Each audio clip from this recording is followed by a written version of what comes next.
l'Ancien Testament pour condamner la polygamie. Vous ne voyez pas que quelque chose ne va pas chez vous? Vous ne voyez pas ça?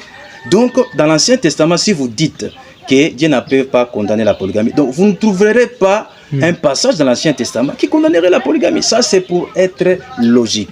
Alors, que je puisse insister ou apporter l'éclaircissement, la précision sur ces passages de Malachie chapitre 2 qui est dérangé, qui est tordu par les faux pasteurs, les faux prophètes, les faux docteurs, les faux évangélistes. C'est quoi ce Malachie 2? Je vais lire ça, Malachie chapitre 2, le verset 13.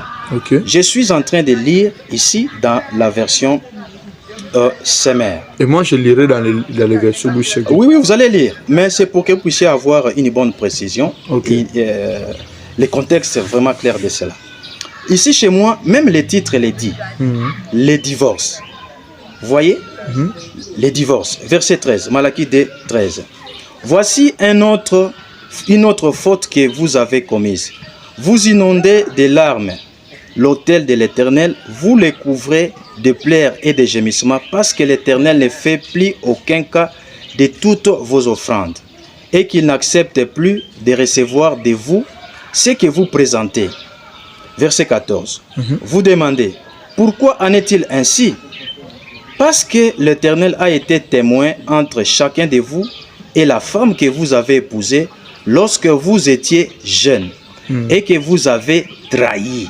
Ici, il faudra que nous sachions ce que veut dire la trahison. Dans d'autres versions, on parle de l'infidélité. Voilà.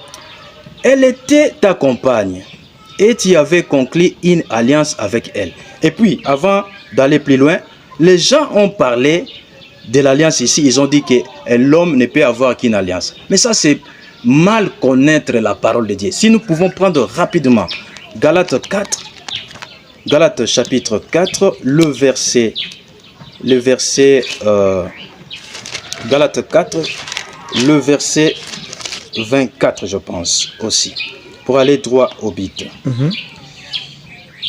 Prenons le verset 23. Le fils de l'esclave, donc Agar, a été conçu de manière purement humaine, alors que le fils de la femme libre a été donné à Abraham en vertu d'une promesse divine.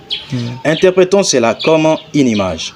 Ces deux femmes, Sarah et Agar, représentent deux alliances. Donc vous voyez que l'homme peut conclure des alliances.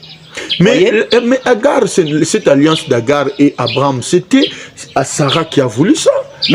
Mais ici, l'apôtre Paul, le véritable enseignant, dit que ces femmes-là représentent des alliances. Donc,